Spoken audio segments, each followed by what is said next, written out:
হ্যাঁ, তো দেখেন আমাদের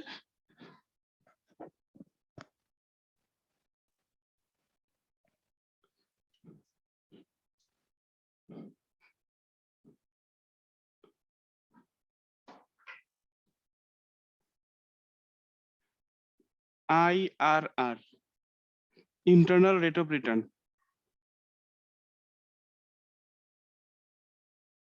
এটা একটু সময় লাগে।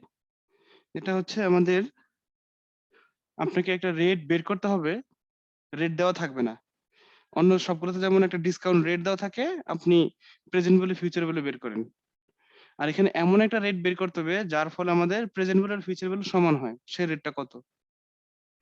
ইন্টারনাল রেট অফ রিটার্নটা আমাদের এভাবে বের করতে হবে যে আমাদের, যেমন আমাদের এনপিভি কি শিখছিলাম, আমাদের এনপিভি যে আমাদের পিভি অফ ইনফ্লো মানে cash inflow minus PV of outflow, এরকম শিখছিলাম না। আর এখানে আমাদের PV of inflow minus PV of outflow সমান হইতে হবে জিরো। মানে কোন রেটে জিরো হবে, মানে এনপিভি হবে জিরো, কোন রেটে জিরো হবে সেই রেটটা আমাদের বের করতে হবে। অর্থাৎ যদি আমাদের লাস্ট ক্লাসের ম্যাথটা নিয়ে কন্টিনিউ করি, লাস্ট ক্লাসের ডাটা কি আপনার কাছে আছে? আমার তো মনে নেই। জি স্যার। আচ্ছা, কি কি জানতেছিলাম? প্রজেক্ট এ আর প্রজেক্ট বি দিছিলাম। এখানে লিখছিলাম ইয়ার 0 1 2 3 4 5। এখানে যেন কত ছিল? 10 লাখ। 10 লাখ। আর এখানে মনে হয় 8 লাখ ছিল না? জি স্যার। আর এখানে 4 4 লাখ, 3 লাখ, 4 লাখ এভাবে যাচ্ছে স্যার। 4 লাখ, 4 3 লাখ, লাখ 3 লাখ, তারপর আবার 4 লাখ, 2 লাখ, 4 লাখ 2 লাখ 1 লাখ। 1 লাখ। আচ্ছা, আর এখানে আমাদের 4 লাখ মনে ছিল না? 4 লাখ, 2 লাখ, 4 লাখ, 4 লাখ 2 লাখ 4 লাখ 2 বার 1 লাখ। 1 লাখ 1 লাখ। আচ্ছা, তো এই ম্যাথটা নিয়ে কন্টিনিউ করি। তো আমাদের কোন রেটে এইটা এবং এটা সমান হবে এটা বের করতে হবে, সেই রেটটা কত। অর্থাৎ আমাদের এখানে এইভাবে বের করতে হবে যে আমাদের মনে করেন এটা সমান এটা অথবা এটা মাইনাস এটা সমান জিরো। তাহলে আমাদের যেটা করতে হবে যে দেখেন আমাদের এনপিভি আমরা যেভাবে বের করছিলাম, যে এগুলো সব প্রেজেন্ট ভ্যালু নিছিলাম। অর্থাৎ এখানে নিছিলাম আমাদের 4 lakh divide by 1 plus I to the power N, মানে টু দি পাওয়ার 1 এরকম, যেখানে 1 plus I to the power 1 plus এখানে আমাদের 3 lakh 1 plus I to the power 2, আইও দিতে পারেন আরও দিতে পারেন। আবার 4 lakh 1 plus I to the power 3, আবার এখানে 2 lakh 1 plus I to the power 4, আবার এখানে 1 lakh 1 plus I to the power 5, minus হচ্ছে আমাদের যেখানে 10 লাখ অথবা টু দি পাওয়ার 0 যেটাই দেন আর কি। এটা এটা থেকে এটা বিয়োগ করলে আমাদের বের হইতো এনপিভি। এখন এটা থেকে বিয়োগ করে আমাদের বের করতে হবে জিরো। এটা জিরো করতে পারেন অথবা যেটা বলতে পারেন যে আমি যদি এখানে মাইনাস চিহ্ন না দিয়ে এখানে ইকুয়াল চিহ্ন দিই তাহলে হয়ে যাবে, মানে এটা সমান এটা, অথবা এটা মাইনাস এটা সমান জিরো, যেটা বলেন আর কি, সমস্যা নাই। এখন আয়ের মান কত হলে এটা জিরো হবে এটা আপনি বের করতে হবে। স্যার এখানে আইআরআর এর ফুল ফর্ম কি? Internal rate of return, internal, last class তো লিখছিলাম ইন্টারনাল রেট অফ রিটার্ন। এখানে আয় আমাদের আয়ের মান কত হবে, ইন্টারেস্ট রেট।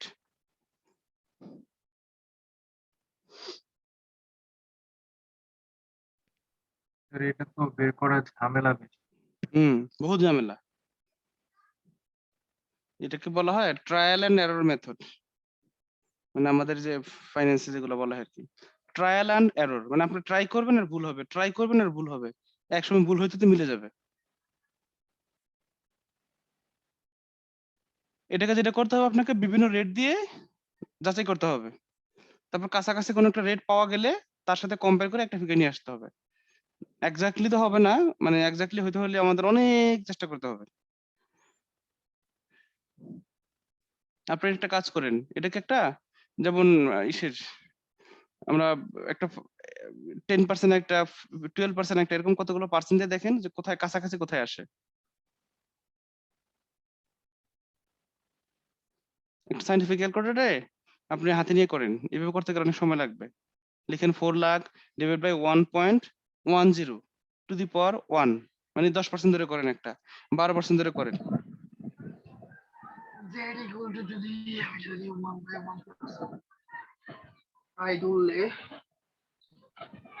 কিছু বলতেছেন, শুনতেছি না।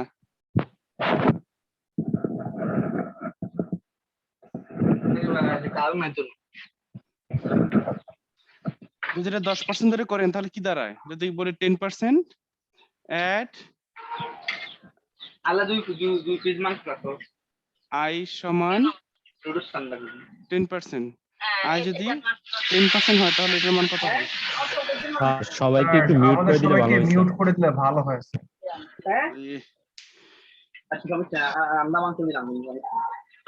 এই কথা কম বলেন।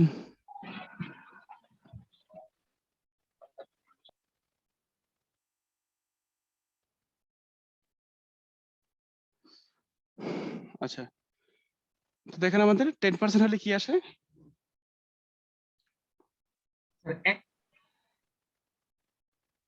স্যার, 11 লাখ ক্রস করে যায়। হ্যাঁ হ্যাঁ, 10% দিয়ে করলে স্যার 10 লাখের বেশি আছে। 11 লাখের কাছাকাছি, 11 লাখের বেশি আছে। আচ্ছা মাইনাস করার পর কত আসে একবারে, এটাকে এনপিভি বলা হয় না? ধরেন এইসের কত আসে, এনপিভি কত আসে, এনপিভি স্যার 1,10,790.99 1,10,790 790। আর লাগবে না। জি স্যার। আচ্ছা, তাহলে আমাদের এটা আসছে পজিটিভ। আর যদি আমি এরকম ধরি at i সমান 12%, সেখানে এনপিভি কত আসে?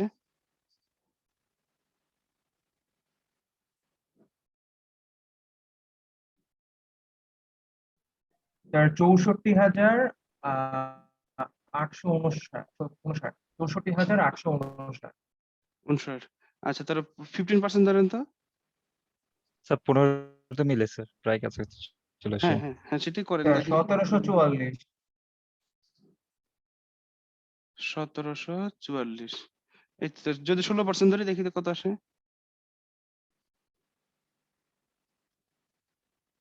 স্যার এবার কমে একবার check। কত আসছে, মাইনাস কত?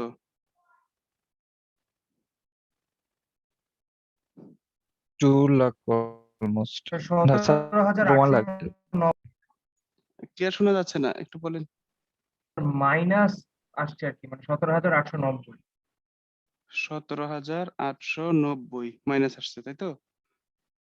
আচ্ছা, মাইনাস দিই বা ব্র্যাকেট দিই, যেটা করি। আচ্ছা, মাইনাস দিই, মাইনাস 17,890। এখন আপনি বলেন তো আসলে আয়ের মানটা কত হওয়া উচিত? স্যার 15 15 আর 16 মাঝামাঝি একটু আর কি। বেশি। 15 আর 16 মাঝামাঝি, তাই তো? এখন আপনি 16 জায়গায় যদি 17 লিখেন, এটা আরো মাইনাস হবে না? জি স্যার। 18 লিখলে আরো মাইনাস হবে, মানে এরপর আপনি যতই লিখবেন শুধু মাইনাস হতে থাকবে, আর যত বেশি যাবেন তত মাইনাস হবে। আর এই যে 15 থেকে যত নিচে নামতেছেন দেখেন আর পজিটিভ আসতেছে, এখানে 10% এত আসছে, 8% আরো বেশি আসবে, 5%, 2% আরো বেশি আসবে।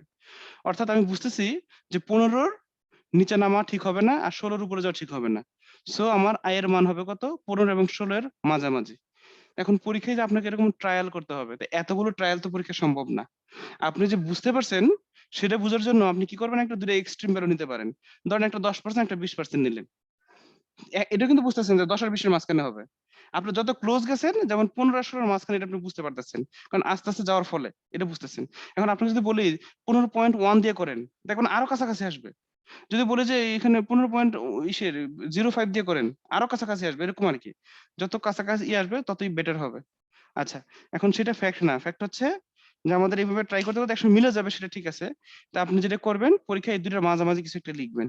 সেটা কত আপনাকে দেখাই, আপনি নিজে চিন্তা করে দেখেন যে আপনার বুঝতে পারতেছেন আপনার আইআরআর মানটা কত হবে। আইআরআর এটা সমান 15% প্লাস অথবা অর, অথবা আপনার আইআরআর কত হবে 16% মাইনাস সামথিং, আর এখানে প্লাস সামথিং, তাই না ব্যাপারটা?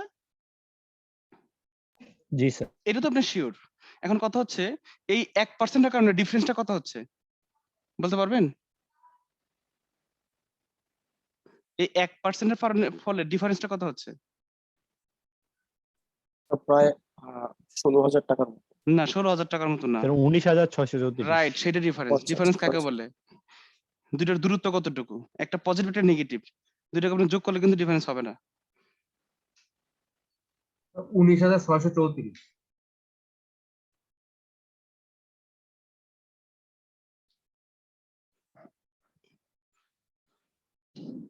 19,634।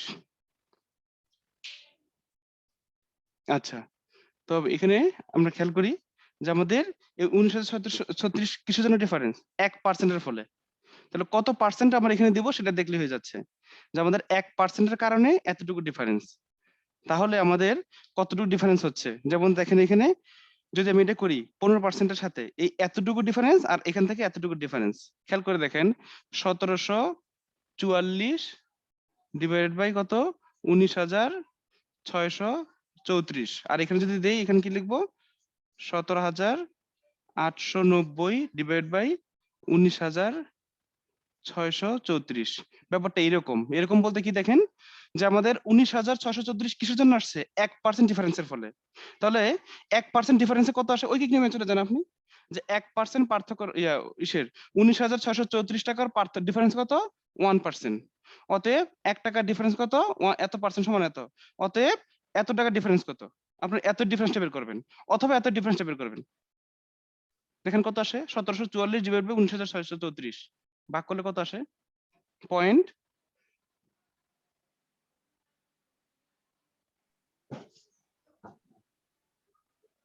0.088। 0.088, অর্থাৎ আমার অ্যান্সার হচ্ছে 15.088%। আর যদি এখানে দেখেন কত আসে 17,890 ডিভাইড বাই 16,634 ভাগ করলে কত আসে 0.911। 911। তো 16 থেকে 911 মাইনাস করেন কি আসে? স্যার স্যার আমাদের তো এভাবে এভাবে লিনিয়ারলি চেঞ্জ হয় না এর সাথে, স্যার ঐকিক নিয়মে কি করা যাবে? না, না, না। 15.088 স্যার। আচ্ছা এটা বলেন তবে কত আসে এখানে, কত একই রকম আসে না? জি স্যার। আচ্ছা, এই যে একজন বলছে যে লিনিয়ারলি চেঞ্জ হয় না, কথাটা একবারে শতভাগ সত্য। মানে আমাদের এই এতটুকুর জন্য আহামরি কোনো একটা মানে চেঞ্জ হবে না।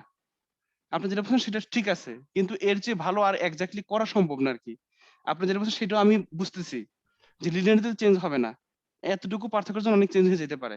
কিন্তু আমাদের দেখেন এখানে 15.088 ডেসিমেল পরে অনেক পরের সংখ্যা। তো আপনি যদি লিনিয়ার ননলিনিয়ার যেটাই চেঞ্জ করেন না কেন আহামরি কোনো চেঞ্জ হবে না।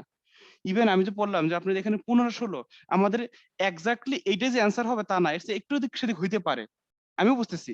আপনি যদি মনে করেন যে এখানে 15.088 বসায় দেখেন তো লাস্টে যদি 0 আসে তাহলে বুঝবেন যে আপনার এইটাই অ্যান্সার। আর এখানে যদি অন্য কোনো মান বসায় যদি দেখেন 0 আসে তাহলে সেটা অ্যান্সার। তো ওইভাবে যদি করতে পারেন, কিন্তু খুব এক্সাক্ট কারেক্ট করতে গেলে পুঙ্খানুপুঙ্খ করতে হবে। কিন্তু আপনি যেটা বললাম লিনিয়ারলি চেঞ্জ হয় না, তো সেটা কথা সত্য। তো এর চেয়ে ভালো আর করার দরকার নাই। মানে আপনি এভাবে করতে পারলে অনেকগুলো বের করতে পারবেন, সবচেয়ে ভালো হয় এভাবে করে বারবার ট্রাই করবেন যে 15.10 দেখি কত আসে, দেখবেন 0 আসে কিনা, আবার দেখি 15.05 দিয়ে কত আসে। ওইভাবে একটা একটা করে চেক করতে গেলে এক সময় মিলে যাবে 0 আসবে এক্স্যাক্টলি। কিন্তু এটা আমাদের জন্য অনেক সময় সাপেক্ষে। এবং আপনি যেটা বলছেন সেটা কারেক্ট, দ্যাট ইজ কারেক্ট, যে আমাদের লিনিয়ারলি চেঞ্জ হয় না। কিন্তু এটা হচ্ছে আমাদের একবার খুব অ্যাপ্রক্সিমেট, ক্লোজ অ্যাপ্রক্সিমেট হচ্ছে এটা। আমরা এখানে লিনিয়ারলি নিয়েছি তো এটা কথা সত্য। আর আপনি মনে করেন যে পরীক্ষার হলে যদি মনে করেন যে আপনার এত সময় পাবেন না, 10 দিয়ে চেক করবেন, 12 দিয়ে চেক করবেন, এরকম না করে একটা নিবেন, মনে করেন যদি হাই এন্ড এবং লোয়ার এন্ড নেন তাহলে দেখবেন যে আপনার অনেকটা কাছাকাছি আসবে। মনে করেন 10% নিচ্ছেন, কত আসছে? 10 লাখ, 1,10,000 সামথিং পজিটিভ ভ্যালু আসছে। 20% নিবেন, দেখবেন যে 1,00,000 সামথিং নেগেটিভ ভ্যালু আসছে। আপনার 10 আর 20 এর মাঝখানে একটা কিছু করে দিবেন যে 10% জন্য এতটুকু পার্থক্য, অতএব এতর জন্য পার্থক্য কত। তখন অ্যান্সার এক্স্যাক্টলি এইটা আসবে না, দেখা যায় 12 দশমিক সামথিং আসছে, 16 দশমিক সামথিং আসছে, এরকম আসবে। এক্স্যাক্টলি মিলবে না, কারণ সেটা লিনিয়ার না, তো মিলবে না। কিন্তু তারপর আপনি যে বুঝতে পারছেন সেটা বোঝানোর জন্য এনাফ। তো পরীক্ষার হলে আমার এই অ্যান্সারটা এক্স্যাক্টলি হইতে হবে এরকম না, প্রসেসটা ঠিক থাকতে হবে। বুঝতে পারতেছেন? এগুলো স্ট্যাটিস্টিক্সে ইন্টারপোলেশন মেথড আর কি বলা হয়। বুঝছি স্যার। মানে যতটুকু করা যায় আপনারা একটু কাজ করেন, বিনম্বরটা করেন তো, দেখেন তো কত আসে। এই যে বিনম্বর ফিগার গুলো দেওয়া আছে, এটা ক্যালকুলেটর জাস্ট বসায় দেন। 4 লাখ ডিভাইড বাই 1.10, মানে এখানে 10% করে করেন, 8% করে, 12% করে, একটু দেখেন 10% এনপিভি কত, এটা কত। দুটো ক্লোজ অ্যাপ্রক্সিমেট নিয়ে এটা একটু করেন, প্র্যাকটিস করেন দেখি।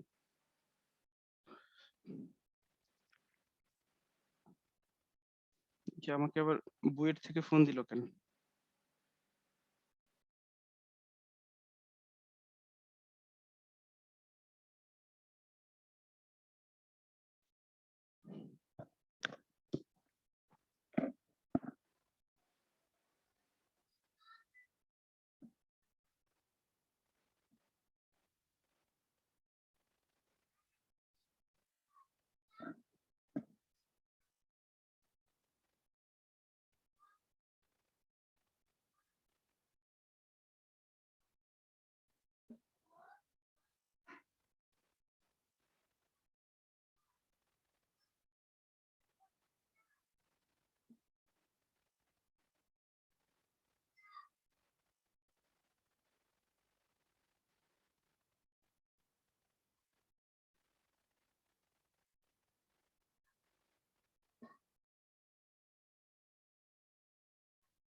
হ্যাঁ, কারো হয়েছে?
কি হয় নাই কারো?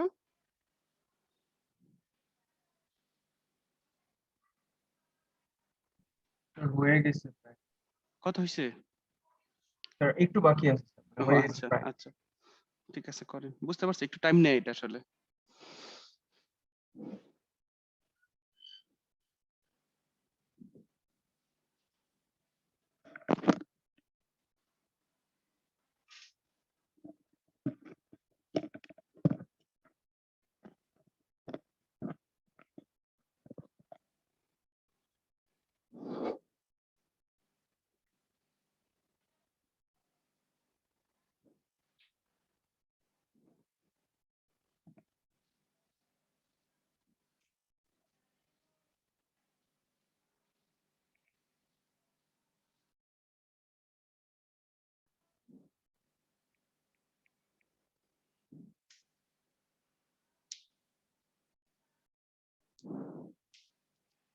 স্যার 8.088%।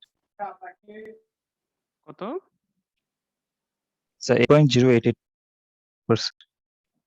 আর কারো হয়েছে? একই আসছে?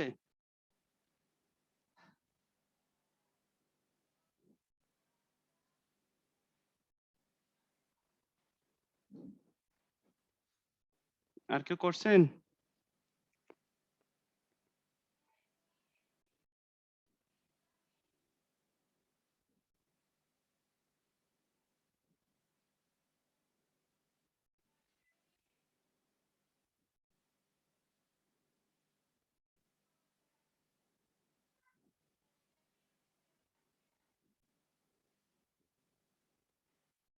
হ্যাঁ বলেন না, নাও বলেন না।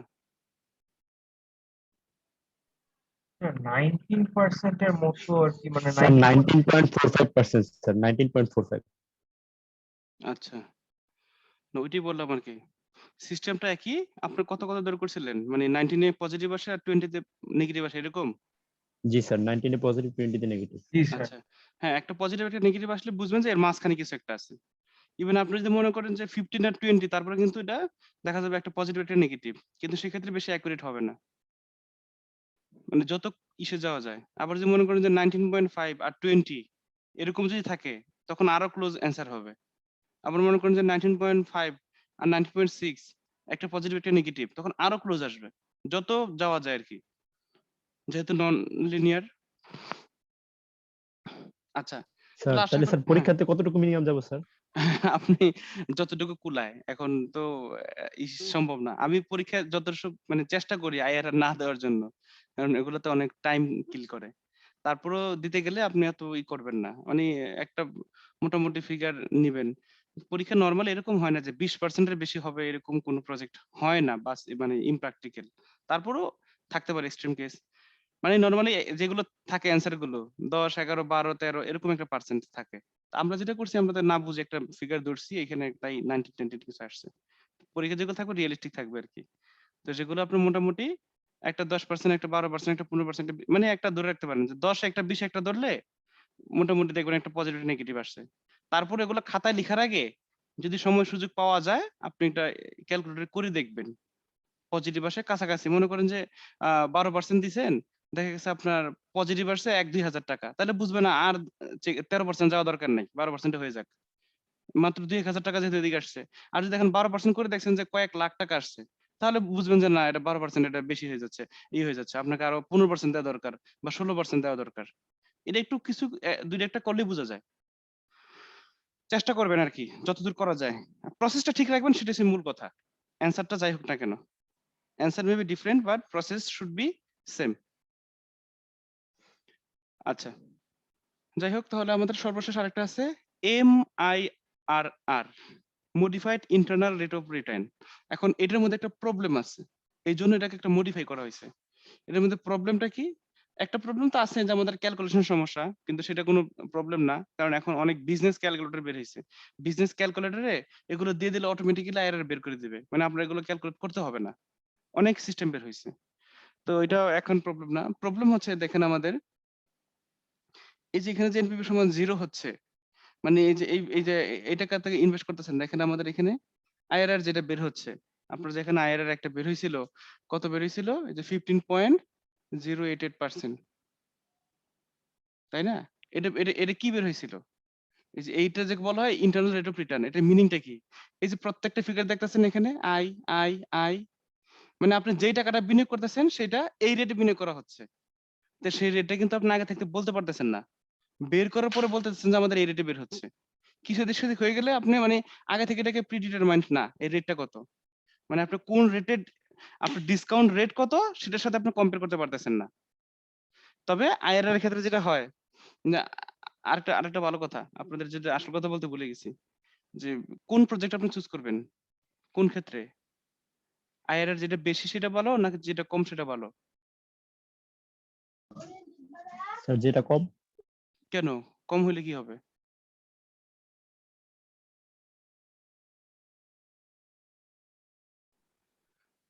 ইন্টারনাল রেট অফ রিটার্ন আপনার ওইখানে যে 19% আসছে আর এখানে 15% আসছে, ওটাতে আপনি বেশি ইনভেস্ট পাচ্ছেন না,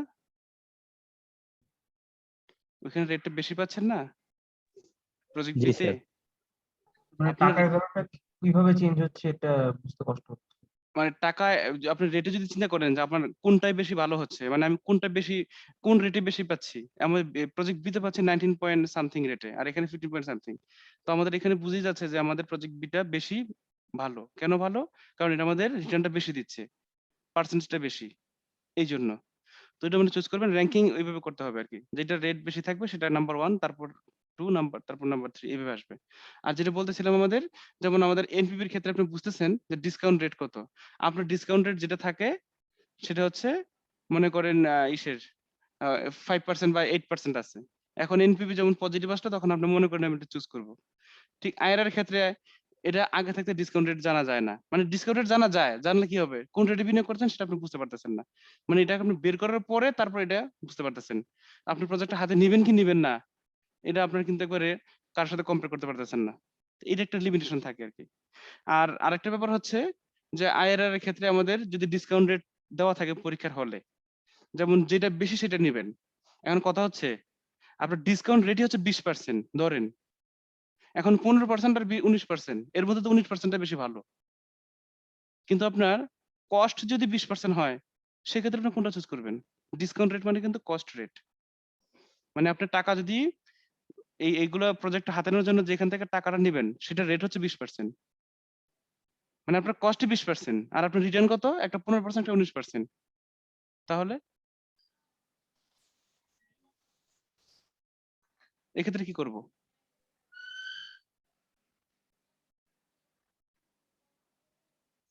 বুঝতেছেন? আমি তো বললাম যে যে প্রজেক্টে বেশি আইআরআর সেটা আপনি চুজ করবেন, ফাইন, কিন্তু কথা হচ্ছে দুইটা অবশ্যই আমার যে চুজ করবেন যে বেশি, সেটা অবশ্যই কস্ট অফ ক্যাপিটালেরও বেশি হইতে হবে, মানে আমার কস্ট অফ ক্যাপিটাল মানে ডিসকাউন্ট রেটের চেয়ে বেশি হইতে হবে। কিন্তু আমার ডিসকাউন্ট রেটে যদি 20% হয় আর আমার দুইটার মধ্যে তো দেখতেছে 19% বেশি, এই ক্ষেত্রে আমি কোনোটাই চুজ করবো না, কারণ যেটা চুজ করে এখন আমার জন্য লস। প্রজেক্ট এ চুজ করলে তার বেশি লস, বি চুজ করলে লস। আর যদি এরকম হয় যে আমার ডিসকাউন্ট রেট হচ্ছে 10%, তাহলে দুইটা আমার জন্য প্রফিটেবল, তবে যে কোনো যদি একটা নিতে হবে এর জন্য আমি বি নিব, আর ফান্ড থাকলে দুইটা নিতাম।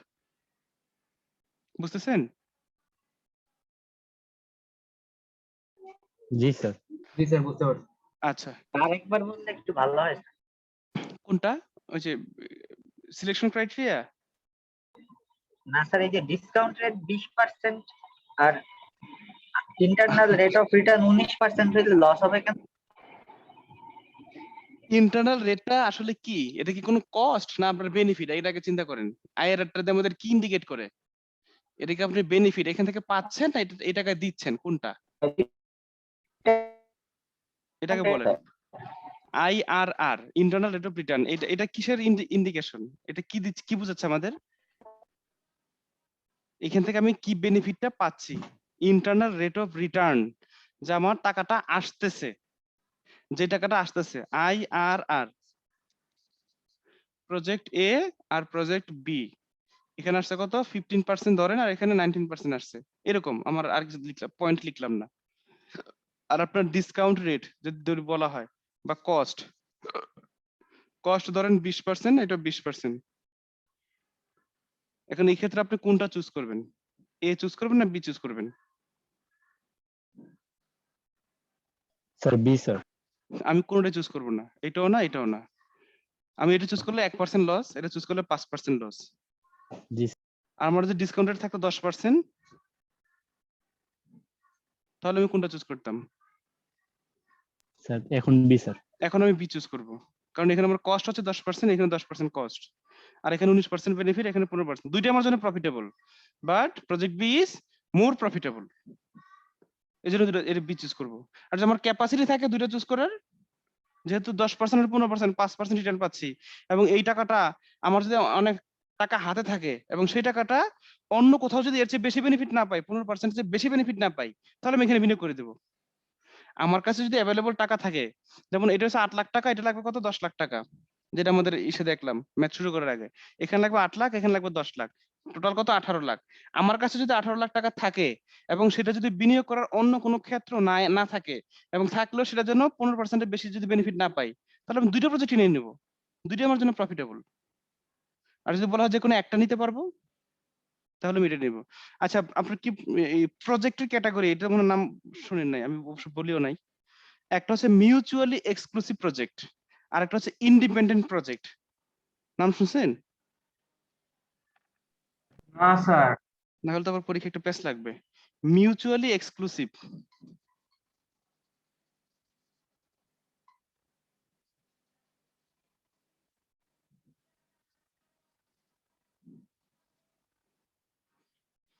মিউচুয়ালি এক্সক্লুসিভ প্রজেক্ট, আর একটা হচ্ছে আমাদের ইন্ডিপেন্ডেন্ট।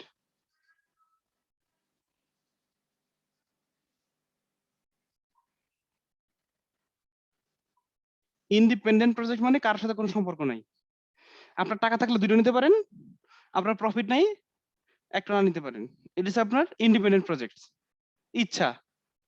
আর মিউচুয়ালি এক্সক্লুসিভ মানে আপনার সবগুলো নিতে পারবেন না, এইটা নিলে এটা নিতে পারবেন না, এটা নিলে এটা নিতে পারবেন না, যে কোনো একটা নিতে হবে। মিউচুয়ালি এক্সক্লুসিভ মানে হচ্ছে আমাকে এইটা যদি নেই তাহলে আমি এটা নিব না, এ নিলে বি নিব না, বি নিলে এ নিব না, যে কোনো একটা। স্যার ওই যে সেটের ধারণার মতো স্যার, ভেন চিত্রের। সেটের বেঞ্চিত্রে কি ছিল? স্যার ওই যে মিউচুয়ালি এক্সক্লুসিভ সেট, তারপরে স্যার তাই? ইন্ডিপেন্ডেন্ট সেট ছিল। আচ্ছা, হতে পারে, আমরা অবশ্য তো সেট টেট পড়ি নাই, পড়ছি বেঞ্চিত্রে ওইরকম পড়ি নাই, হালকা পাতলা একটু 9-10-এ পড়ছিলাম তো, ওই জাস্ট কিছু কার্তেশীয় গুণজ আর একটুই পড়ছিলাম, বেঞ্চিত্রে ডিটেলস পড়ি নাই। থাকতে পারে, যদি এরকম থাকে যে মিউচুয়াল এক্সক্লুসিভ এটা নিলে এটা, তাহলে সেটা সেটের মতোই। মানে আপনার দুটো প্রজেক্ট আছে, আপনাকে যেটা এটা করতে হবে। যেমন আপনি চিন্তা করে দেখেন, আপনি এখন বুয়েটে পড়তেছেন, আপনি যদি মেডিকেলও পড়েন বুয়েটে পড়েন, দুটা সম্ভব? না স্যার। দুটা সম্ভব না। কিন্তু আবার মনে করেন যে এই যে বুয়েটে পড়তেছেন পাশাপাশি কম্পিউটার প্রোগ্রামিং করতেছেন, একটা কোর্স করলেন, এটা কিন্তু কোনো প্রবলেম নাই, করতে পারেন না করতে পারেন, ইন্ডিপেন্ডেন্ট দুইটাই করলাম, অথবা একটা করলাম আমার ইচ্ছা।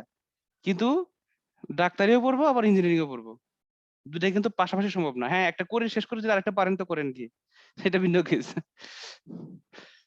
আচ্ছা, সর্বশেষ number 6, MIRR, modified internal rate of return. Modified internal rate of return. আচ্ছা, তো এটা আমরা কিভাবে করব? এটা করতে গেলে আমাদের যেটা করতে হবে, খেয়াল করেন, আবার ফোন আসছে, একটু রাখেন তো।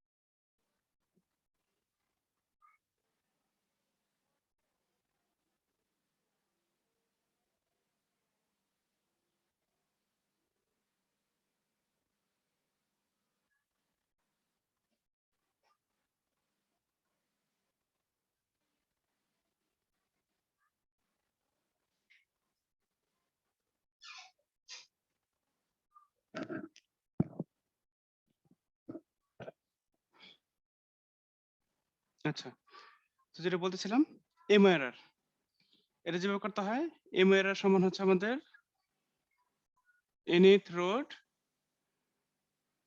FB of inflows divided by PP of outflows minus 1.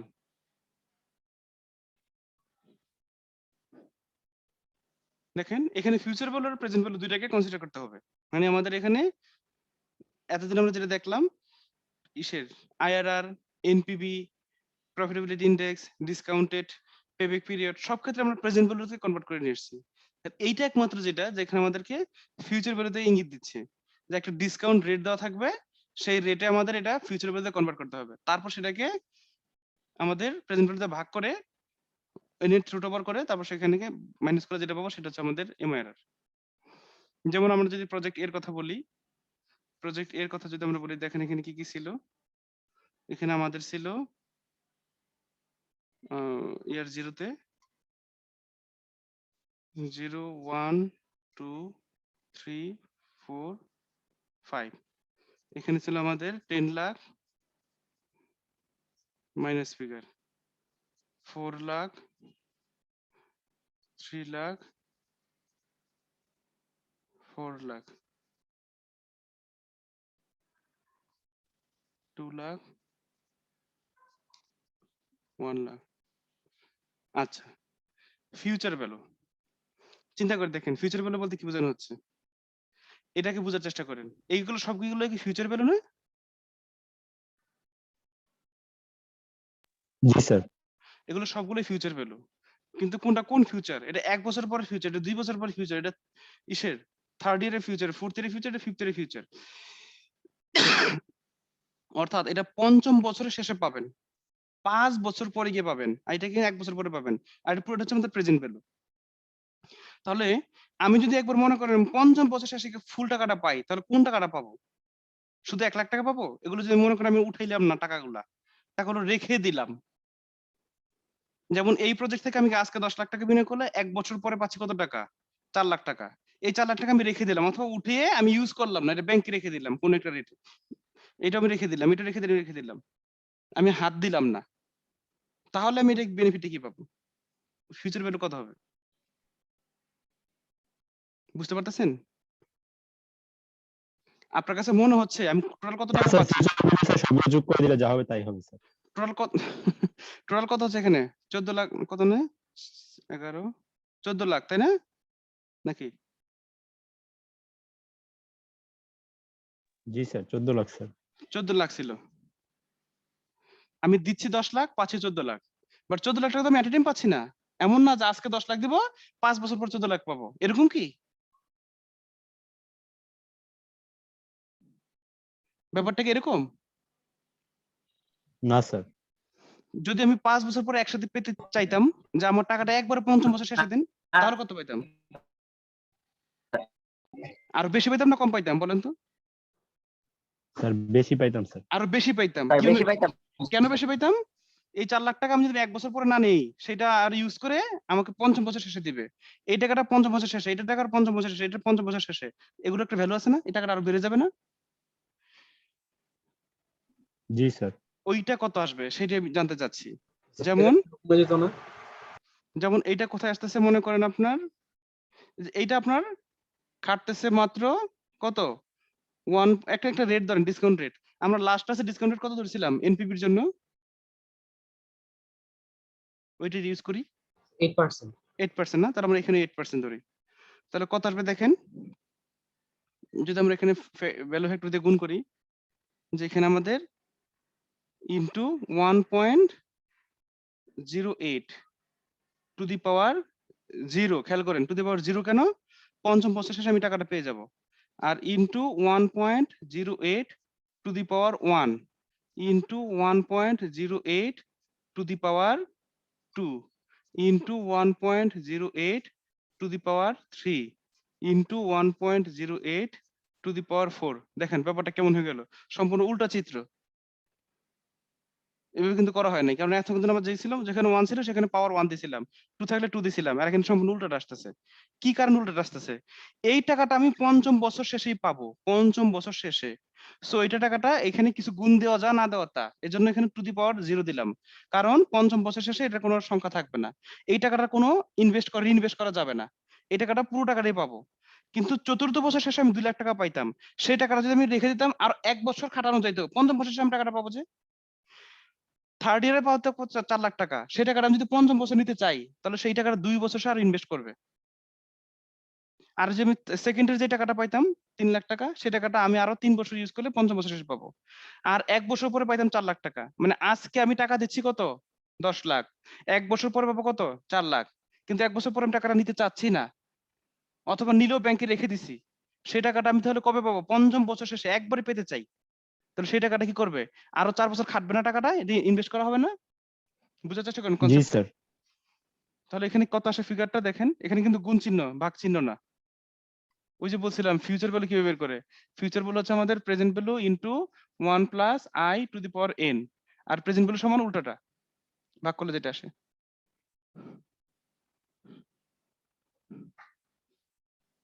তো দেখেন আমাদের এখানে এখানে কত আসে, এখানে কত আসে দেখেন, এখানে তো 1 লাখে আসবে। কেন 1 লাখ আসবে? পাওয়ার হচ্ছে 0, তার মানে এর মান হচ্ছে 1 ইনটু 1 লাখ, 1 লাখে আসবে। আর দেখেন স্যার 2 লাখ। হ্যাঁ স্যার পাওয়ার গুলো উল্টো করে কেন লিখলাম বুঝলাম না। হ্যাঁ হ্যাঁ হ্যাঁ, এটাই তো কথা, উল্টা করে কেন লিখলাম। আমি এটা যেটা বের করবো, দেখেন আমাদের ফর্মুলা কি আছে, future value of inflows, future value, total future value. খেয়াল করেন, ফিউচার ভ্যালু বলতে এটা কনসেপ্ট এরকম যে আজকে আমি টাকা দিচ্ছি কত, 10 লাখ, এটা বুঝতেছেন তো? জি স্যার। আচ্ছা, আর এই টাকাগুলো আমি কি প্রত্যেক বছর পাচ্ছি না, ইয়ারলি পাচ্ছি না? ফার্স্ট ইয়ার শেষে, সেকেন্ড ইয়ার শেষে, থার্ড ইয়ার শেষে, ফোর্থ ইয়ার শেষে, ফিফথ ইয়ার শেষে, এরকম টাকাগুলো পাচ্ছি না? জি স্যার। এখন মনে করেন টাকাগুলো পাই, টাকাগুলো একবারে পাবো পঞ্চম বছর শেষে, তাহলে কি হবে? এটা কেন মনে করব?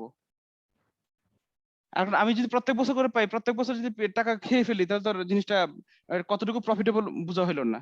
কারণ আমার প্রজেক্টের পিরিয়ড হচ্ছে 5 বছর, তাহলে 5 বছর শেষে টোটাল ভ্যালুটা কত দাঁড়াচ্ছে সেটা আমাকে দেখা দরকার। কারণ এই টাকাটা আমি 1 বছর পরে পেয়ে যাচ্ছি 4 লাখ টাকা, সেকেন্ড ইয়ারে 3 লাখ টাকা। এখন মনে করতে পারেন যে 1 লাখ টাকা কম পাইছি, বাস্তবে না, কারণ এটা আবার একটা যে টাইমের গ্যাপ আছে, সেই গ্যাপের কারণে টাকার ভ্যালু কম বেশি হতে পারে, তাই না? আপনি 5 বছর, এই যে দেখেন এখানে ফার্স্ট ইয়ারও 4 লাখ, থার্ড ইয়ারও 4 লাখ, এই 4 লাখ এই 4 লাখ তো সেম না, দুটো সেম না, অ্যামাউন্ট সেম মনে হচ্ছে, এটা ওই সময় সেম ছিল। আপনি যে কোনো একটা পয়েন্টে চিন্তা করেন, ফার্স্ট ইয়ারে বসে চিন্তা করেন, ফার্স্ট ইয়ারে 4 লাখ আর থার্ড ইয়ার 4 লাখ এক না। আবার থার্ড ইয়ার বসে চিন্তা করেন, ফার্স্ট ইয়ারে 4 লাখ আর fourth year third year 4 lakh এক, তবু এক না। টাকাটা আগে পাইছি, এটা ও বলবে এখনকার 4 লাখ টাকা, এটা আগে পাইছি, এটার বেশি টাকা। আর যদি এখানে বসে চিন্তা করেন, যা আজকে বসে চিন্তা করেন, এটা তোর পরে পাবো, তাহলে এটা ভ্যালু কম। তো আমি যেটা বলতেছিলাম আর কি, যে আমাদের প্রজেক্টের পিরিয়ড হচ্ছে 5 বছর, আপনি পঞ্চম বছর শেষে টাকা ঢুকতে যাচ্ছেন। আপনাকে একটা সিম্পল আরেকটা এক্সাম্পল দেই। আপনারা ইসের এফডিআর নাম শুনছেন, ফিক্সড ডিপোজিট, ব্যাংকে করেছে 3 মাস মেয়াদি, 6 মাস মেয়াদি, 1 বছর মেয়াদি। জি স্যার। আচ্ছা, যদি কারো কোনো কনসেপ্ট থাকে, মনে করেন আপনি ব্যাংকে ইসের একটা টাকা রাখলেন, মনে করেন যে ব্যাংকে 1 লাখ টাকা রাখলেন, সিম্পল হিসাব, 1 লাখ টাকা ব্যাংকে রাখছেন। আপনাকে বলছে কি ইসের 3 মাস পর পর আপনাকে ব্যাংক আপনাকে লাভ দিবে, মনে করেন এখন তো রেট খুব কম, ধরেন 10,000 টাকা দিবে 3 মাসে, 1 মাসে না, 3 মাস পর পর দিবে 10,000 টাকা। এখন কি করলেন, আপনি 1 লাখ টাকা ইনভেস্ট করছেন, 3 মাস পরে গিয়ে 10,000 টাকা নিয়ে আসছেন, আবার 3 মাস গেছে 10,000 টাকা নিয়ে আসছেন, আবার 3 মাস গেছে 10,000 টাকা নিয়ে আসছেন, এবং আবার 3 মাস গেছে 10,000 টাকা নিয়ে আসছেন, মানে বছরে 4 বার নিয়ে আসছেন। তাহলে 1 বছর কত নিয়ে আসছেন? 40,000। 40,000। এখন আমার কথা হচ্ছে, যদি টাকাটা না নিয়ে আসতেন তাহলে কি হইতো? 1 বছর পরে গিয়ে যে টাকাটা তুলতেন, তাহলে স্যার 40,000 থেকে একটু বেশি পাইতাম। 40,000 টাকা একটু বেশি পাইতেন। একটু বেশি বলতে কোন বেশিটা? ওই যে স্যার, ইসের প্রথম 3 মাসে যে 10,000 টাকা দেওয়া হয়েছিল, সেই টাকাটা আবার একটা সেভিংস অ্যাকাউন্টে রেখে দিছে, সেখান থেকে একটা আবার অ্যামাউন্ট পাবেন না আপনি? বাকি 9 মাস ইনভেস্ট করা হবে না? জি স্যার। 1 বছর শেষের কথা চিন্তা করেন, 9 মাস কিন্তু ইনভেস্ট করা হবে। আপনি পাচ্ছেন কত ফার্স্ট কোয়ার্টার, যে জানুয়ারি ফেব্রুয়ারি থেকে একবার ডিসেম্বর পর্যন্ত, একটা পাচ্ছেন মার্চের 31 তারিখে, মার্চের 31, আরেকটা পাচ্ছেন জুনের 30, আরেকটা পাচ্ছেন কত? জুলাই, আগস্ট, সেপ্টেম্বরের 30, আরেকটা পাচ্ছেন ডিসেম্বরের 31। এই যে 4টা কোয়ার্টার। আপনি জানুয়ারি মাসের 1 তারিখে টাকা রাখছেন, আপনি মে মাসের 31 তারিখে কত? 10,000 টাকা পাবেন, নিয়ে আসছেন তুলে।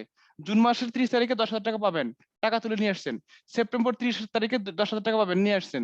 ডিসেম্বর 31-এ 10,000 টাকা পাচ্ছেন, নিয়ে আসছেন। যদি না আনতেন এই টাকাটা কোনো একটা আপনার অ্যাকাউন্টে থাকতো না, ব্যাংকে থাকতো না? জি স্যার। আমি যদি বলি 1 বছর কত পাইছেন, আপনি সিম্পল হিসেবে বলবেন তো 1 বছর 40,000 টাকা পাইছি, স্বাভাবিক যে কেউ বলবে। কিন্তু যদি 1 বছরের টাকাটা আপনি একসাথে না নিয়ে 1 বছর শেষে নিয়ে আসতেন, তাহলে কি হইতো? এই 10,000 টাকা আরো দেখেন 3 মাস তো শেষ চলে গেছে, এই টাকাটা আরো 9 মাস খাটতো কিনা এখানে এসে, যদি একবার বছর শেষে তুলতেন আরো 9 মাস, এই টাকাটা 9 মান্থ এই টাকাটা ইনভেস্ট করা হইতো। তো ব্যাংক আপনাকে 10,000 জায়গা না 10,000, 10,500 বা 10,200 বা 11,000 টাকা কিছু হইলো টাকা আপনাকে বাড়াই দিত। এই 10,000 এফডি এর তো একটা আছে 1 লাখ টাকার, কিন্তু এই 10,000 টাকা এর যে ইন্টারেস্টটা পাইছেন, ইন্টারেস্ট আপনি তুলেন নাই, এইটা তো ব্যাংক আবার ইনভেস্ট করবে। অথবা আপনার যে 1 লাখ টাকা ছিল, 1 লাখ প্লাস 10,000, এখন 1,10,000 টাকার উপর ইন্টারেস্ট দিতে পারে আপনাকে। ব্যাপারটা এরকম না? জি স্যার। বুঝার চেষ্টা করেন, সুদের উপর সুদ, কম্পাউন্ডিং। যে আপনি এই 10,000 টাকা যদি একবার না তুলতেন, তাহলে এটাকে আপনাকে ইন্টারেস্ট দিতে কয় মাসের? 9 মাসের নাকি 1 বছরের? 9 মাস। 9 মাস স্যার কেন? 9 মাস। 3 মাস তো চলে গেছে, ওই 3 মাস তো আমি ধরবো না, কারণ এই টাকাটা 3 মাস পরে আমার অ্যাকাউন্টে আসছে। এখন আমি তুলতে পারি অথবা রেখে দিতে পারি, রেখে দিলে কিছু টাকাটা বেশি পাবো। আর এই টাকাটা কয় মাস? 6 মাসের, যেটা জুনের 30 তারিখে, তাই না? এটা একবার 6 মাস ইন্টারেস্ট পাবেন না? জি স্যার। আর এই যে এটা সেপ্টেম্বর 30 তারিখেরটা কয় মাস ইন্টারেস্ট পাবেন? 3 মাস। 3 মাস। আর ডিসেম্বরটা পাবোই না। ডিসেম্বর পাবেন না। কেন পাবেন না? কারণ ওই সময় তো তুলেই ফেলছেন। ঠিক এইবার এই প্রজেক্টটা চিন্তা করে দেখেন। এই যে আজকে ইনভেস্ট করছেন কত টাকা? 10 লাখ টাকা। 1 বছর পরে পেতেন 4 লাখ টাকা, 2 বছর পরে পেতেন 3 লাখ টাকা, 3 বছর পর 4 লাখ টাকা, চতুর্থ বছর শেষে 2 লাখ টাকা, পঞ্চম বছর শেষে 1 লাখ টাকা। তাহলে আপনি পঞ্চম বছর শেষে গিয়ে তুলছেন। এটা যেমন 1 বছর ছিল, 4টা কোয়ার্টারের জায়গায় একবার তুলছেন। এরপর মনে করেন পুরো প্রজেক্ট শেষে পঞ্চম বছরে গিয়ে টাকাটা তুলছেন। তাহলে যেদিন টাকাটা তুলছেন সেদিন তো কোনো ইন্টারেস্ট নাই, এই যে ডিসেম্বর 31 তারিখের মতো এইটার সাথে কোনো ইন্টারেস্ট নাই। 1 লাখ টাকার উপর পুরো টাকাটাই 1 লাখ টাকা এখানে আসলো। আর 1 বছর আগে যে টাকাটা পাইছিলেন, মানে যে এখানে 3 মাসেরটা যেমন পাইছিলেন, এখানে 3 মাসের পাইছেন, এখানে তাহলে 1 বছর সুদ পাবেন। এটা 6 মাসের পাইছিলেন, এটা 2 বছর এটা পাবেন। এটা 9 মাস পাইছিলেন, এটা 3 বছর পাবেন, এটা 4 বছর পাবেন, এইভাবে। তা আমার টাকাটা রিইনভেস্ট করা হচ্ছে, টাকাটা যদি আমি না তুলি, এই টাকাটা আমি তুলি নাই, একবার গিয়ে তুলবো, এইটা অ্যাজাম্পশন। আর যদি তুলেও থাকি, আমি তুলে ব্যাংকে নিয়ে রেখে দিছি, মানে টাকাটা ইউজ করি নাই, তাহলে আমার এটা টাকাটার যে একটা ভ্যালু আছে, সেই ভ্যালুটা আমি কিভাবে হিসাব করবো? তো অনেকেই এভাবে মনে করে আর কি। তো দেখেন আমাদের টাকার কি দাঁড়াচ্ছে, আমি টাকাটা যদি না তুলি, আজকে আমি দিলাম 10 লাখ টাকা, তো 1 বছর পর কত পাবো? 4 লাখ টাকা। এই 4 লাখ টাকা আমি তুলবো না, টাকাটা রেখে দিব। কবে তুলবো? পঞ্চম বছর শেষে। আর এটা আমি প্রথম বছর শেষে, প্রথম থেকে পঞ্চম বিয়োগফল কত? 4। মানে টাকাটা আরো 4 বছর রিইনভেস্ট করা হচ্ছে। কোন রেটে? ডিসকাউন্ট রেটে। বুঝতেছেন সবাই? জি স্যার। আচ্ছা, তাহলে কি দাঁড়াইলো? স্যার মেইন টাকাটাও ইনভেস্ট হচ্ছে আর কি। মেইন টাকা তো ইনভেস্ট হচ্ছেই, আর মেইন টাকার বিনিময়ে কিন্তু আমি এই টাকাটা পাচ্ছি। আর এই টাকাটা মেইন টাকাটা আবার একটু তফাৎ আছে, তফাৎটাকে একটু খেয়াল করেন। এই টাকা এটার সাথে আবার এটা গোলানো যাবে না। কেন গোলানো যাবে না? যে আমি এখানে 1 লাখ টাকা ছিল না, আমি কিন্তু যে ইন্টারেস্ট, এগুলো সবগুলো কিন্তু ইন্টারেস্ট, আর আমি ইন্টারেস্ট গুলোকে বারবার কাউন্ট করতেছি, আর এগুলো কিন্তু ইন্টারেস্ট না, এগুলো কিন্তু আমাদের কি পুরো এখান থেকে সুদ এবং আসল একটা পার্ট, সুদ এবং আসল প্রিন্সিপালের একটা পার্ট সহ হয়ে আসতেছে। আর এটার মধ্যে শুধু আসছিল, মানে এখানে শুধু সুদগুলো হিসাব করছিলাম। মানে যেটাই করে না কেন, আপনার কনসেপ্টটা, মেইন কনসেপ্টটা হচ্ছে আমার এই, আমি 1 বছর পরে 4 লাখ টাকা পাইতাম, সেই টাকাটা আমি নিব না, এই টাকাটা ওনার কাছে রয়ে গেছে, একবারে প্রজেক্ট শেষ হলে নিয়ে আসবো। তাহলে সেই ক্ষেত্রে আমাকে কিন্তু 1 বছর পরে আমাকে যে ব্যক্তি 4 লাখ টাকা দিত, সেই ব্যক্তি যদি আমাকে পঞ্চম বছর শেষে কি 4 লাখ টাকাই দেবে না একটু বেশি দিবে, সেটা আপনার কাছে কোশ্চেন, বলেন। আমি আপনার স্যার কাছে বেশি দিবে। একটু বেশি দিবে, বাট কত বেশি দিবে এবার বলেন, কত বেশি দিবে? ওই যে একটা 4 বছরের এরকম একটা বেনিফিট কম দিবে। টাকা। 4 বছরে আমাকে চিন্তা করে দেখেন কত পার্সেন্ট রেটে একটা রেট দিয়ে গুণ করবো, 4 বছর কতটুকু আসে, সেটা করলে আমাদের অ্যান্সার হয়ে যাচ্ছে। So 4 lakh into 1.8 to the power 4, দেখেন কত আসে। 5,44,195।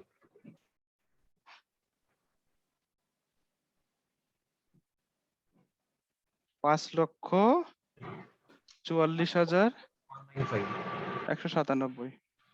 একইভাবে দেখেন 3 লাখ টাকার উপর 377 377 913 913, আর এখানে 4 লাখের উপর 1.08 to the power 466 560 560 216 216 000 000। G sir আচ্ছা, দেখেন এটা 4 লাখ, এটা 4 লাখ।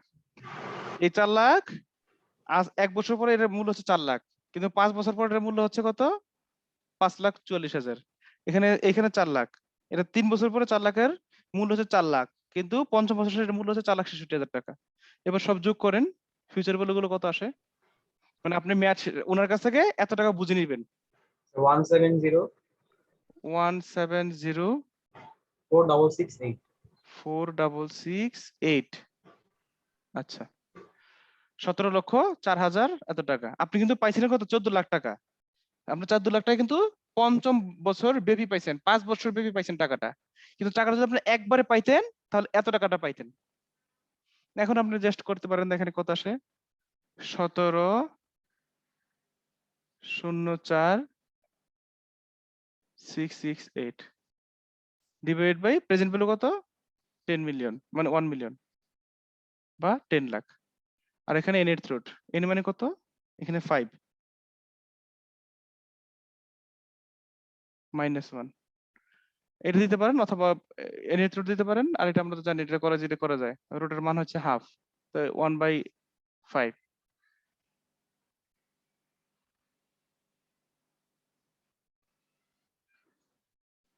মানে এন এর মান 1/n আর কি, পাওয়ারের মান।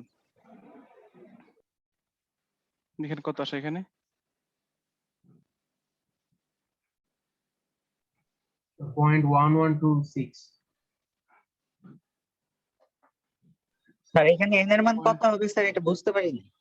এর হচ্ছে 5 বছর মেয়াদ, প্রজেক্টের ডিউরেশন। জি স্যার, থ্যাংক ইউ। 0.11 কত বলছেন? 26, অর্থাৎ 11.26%। আপনারা একইভাবে প্রজেক্ট বি এটা করে দেখি, তাহলে প্র্যাকটিস হয়ে যাবে, শেখা হয়ে যাবে।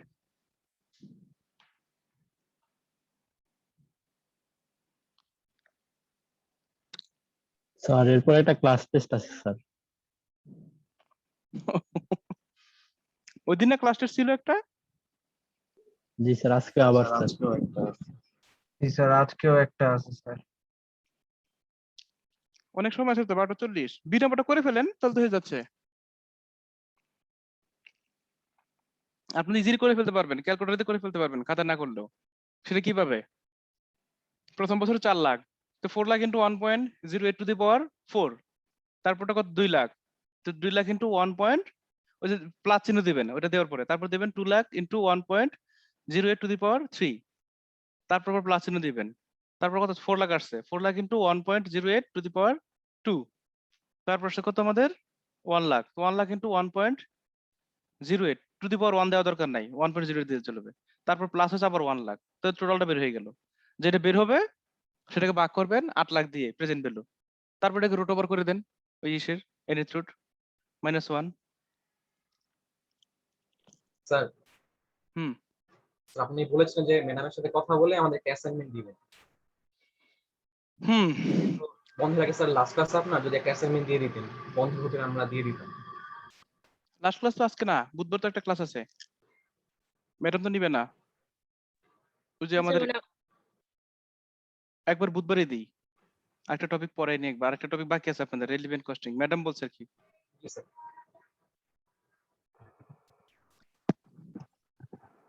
স্যার ম্যাডামের অংশটুকু কি ম্যাডাম কি তাহলে বন্ধের পরে শেষ করবে? ম্যাডামের অংশ আমি পড়াচ্ছি, ম্যাডাম আর শেষ করবে না। মানে ম্যাডামের ক্লাস আমরা আর পাচ্ছি না তাইলে? না না, ম্যাডাম খুবই অসুস্থ, ম্যাডামের আচ্ছা। অপারেশন হয়েছে। জি স্যার, বুঝতে পারছি। যেটা আমি পড়াচ্ছি সেটা ম্যাডামের টপিক পড়াচ্ছি, আমার টপিক লাগবে না, এত পরে কি হবে। আমাদের কোশ্চেনে কি আপনি করবেন ম্যাম? হ্যাঁ হ্যাঁ, আমাদের এক্সামের কোশ্চেনে কিছু তাহলে আপনি করবেন, দুই পার্টি। হ্যাঁ হ্যাঁ, তাই তো মনে হচ্ছে। কারণ এটা একটা সুবিধা হইলো আসলে, যে ম্যাডাম একটা কোশ্চেন করতো তো এখন পুরোটাই আমি করবো আর কি। স্যার সহজ সহজ কোশ্চেন করে। আমাদের না ম্যাডামের একটা সিটি বাকি ছিল, মানে আগে দেওয়ার কথা ছিল, এটা দেয়া হয় নাই। আচ্ছা, যদি এরকম থাকে তাহলে তো কম্পালসারিলি নিতেই হবে। এখন ম্যাডাম নিবে না আমি নিবো, তাহলে এটা একটু কথা বলতে হবে। আর না ম্যাডাম নেক বা না নেক, আমি একটা অ্যাসাইনমেন্ট আপনাদের নিচ্ছি আর কি, লাস্ট ক্লাসে বলে দেবো। আর যদি এরকম হয় যে ম্যাডাম যদি বলে সিটি নিয়ে নিতে, তাহলে তার অ্যাসাইনমেন্ট না নিয়ে ওই সিটি নিলেই হয়ে যাচ্ছে। স্যার 16.44% আসে মনে হচ্ছে। আচ্ছা, সব দিক দিয়েই প্রজেক্ট বি ভালো। আসলে ওই যে বেশি হয়ে গেছে তো, মানে যে সব দিকে খালি বিয়ের দিকে সাপোর্ট হচ্ছে। আবার যদি খুব কাছাকাছি কোনো ফিগার দিতাম, দেখতেন যে এক এক মেথড এক একটা আসতেছে। আচ্ছা, এরকম তো দুইটা প্রজেক্ট, কিন্তু তিনটা থাকতে পারে পরীক্ষায়, তখন আপনাকে একটু খেয়াল রাখতে হবে, একটু সময় বেশি লাগবে। আবার দেখা যায় অনেক সময় এরকম হয়, আপনি সব ক্যালকুলেশন করে দিছে, আপনি শুধু ডিসিশন দিবেন যে ইসের আইআরআর এত, প্রজেক্ট এ বি সি 5টা প্রজেক্ট দেওয়া আছে, এগুলো সবগুলোর আইআরআর ভিতরে দেওয়া আছে, আপনি কোনটা চুজ করবেন, সবগুলোর এনপিভি দেওয়া আছে, কোনটা চুজ করবেন। আপনাকে জাস্ট বলে দিবে, মানে কোন এই ক্রাইটেরিয়া অনুযায়ী আপনি কোনটা চুজ করবেন। ওটা হচ্ছে সবচেয়ে সহজ, মানে আপনি শুধু ডিসিশন ক্রাইটেরিয়া জানতে পারলেই হলো। আচ্ছা, তাহলে আমরা এখানে রেখে দিই। তাহলে বুধবার আমাদের শেষ আবার 11:30 শুরু হবে। ওইদিন তাহলে যদি ম্যাডামের সাথে কথা বলে বাই দিস টাইম, যে একটা সিটি কি ম্যাডামেরটা আমি নিয়ে নিবো নাকি আমারটা আমি নিবো আর কি। যদি ম্যাডামেরটা ম্যাডাম নেয়, তাহলে আমি কি আরেকটা আপনাদের ইসের একটা কি দিব, অ্যাসাইনমেন্ট দিয়ে দেবো। আর যদি ম্যাডামেরটা নিতে বলে, তাহলে আমি নিয়ে নিবো, প্রবলেম নাই। আর ইসের টপিক তো বললাম, যে বি সেকশনের যেটা ছিল আর কি, ম্যাডাম একটা কোশ্চেন দিত, সেটা তো এখন পুরোটাই আমার সেকশনে এসে পড়বে, আমরা করে ফেলবো। আর এমনি রিভিউ ক্লাস যদি লাগে, পরীক্ষার ঈদের পরে তো একটা সপ্তাহ আছেই, ওটা কোনো টপিক পড়ানো হবে না, জাস্ট কোশ্চেন প্যাটার্ন নিয়ে আলোচনা করা হবে আর কি, কিভাবে কি হবে না হবে সেগুলো। ঠিক আছে, ভালো থাকেন সবাই, দেখা হবে বুধবারে। আসসালামু আলাইকুম। আর ওই যে ক্লাস টেস্টে মার্কসটা পাইছেন না? জি স্যার, মার্কস পাইছি স্যার। মার্কসটা পাইছেন, আসলে একটু কম বেশি হইতো, দেখা যাচ্ছে কেউ আর কারো 19 আসে, 19.5 আছে। তা আমি আবার যেটা ভাবলাম যে সবাইকে দিয়ে দিলাম, এটা কি ভালো হলো না খারাপ হলো অবশ্য বুঝি নাই, নাকি না একবার। স্যার ভালো হয়েছে স্যার। আচ্ছা, অবশ্য পরে দেখতে খারাপ লাগছে যে কি ব্যাপার, সব দিকে একই রকম 18 মানে অনেকের 19 আসে, 19 আসে। ওই যে আমি দেখছিলাম অন্য সিস্টেমে আর কি, কার কয়টা ভুল হয়েছে কার কোথাও ভুল হয় নাই, দেখতে গিয়ে পরে সব দেখি যে যেগুলো এক ক্যাটাগরির একই ক্যাটাগরি মার্ক দিয়ে গেছে। অনলাইনে খাতা দেখতে একটু আসলে প্রবলেম, এতগুলো খাতা একবারে দেখা। জি স্যার, আসলে স্যার 180 জন মানুষ। সবাইকে তাহলে 19 দিয়ে দিতেন, মানে কম। জি স্যার, তাহলে কিছু ভালো হবে। না, তাহলে আবার দেখতে হবে কারা কারা 19 পায়। সবাইকে 19 দেওয়া যাবে না, কারণ অনেকের 18 তো আছে। মানে এভারেজে হইলে দেখা যাবে 18 হবে, 18 স্যার নেক্সট ইয়ার স্যার বেশি করে স্যার নেক্সট পরের অ্যাসাইনমেন্টটা অ্যাসাইনমেন্টে দিয়ে দিন স্যার টার্ম ফাইনাল স্যার বেশি করে দিয়ে দিয়েন স্যার। জি স্যার। না, এটা আপনাদের মোটামুটি ভালোই আসে দেখছি, ওভার দ্য ইয়ার্স যেটা দেখলাম। এবার তো স্যার অনলাইনে আসলে অনেক হ্যাঁ, স্যার এবার ঝড় যাবে সম্ভবত আমাদের। না না সমস্যা নেই, আল্লাহ ভরসা। ঠিক আছে, সবাই ভালো থাকেন।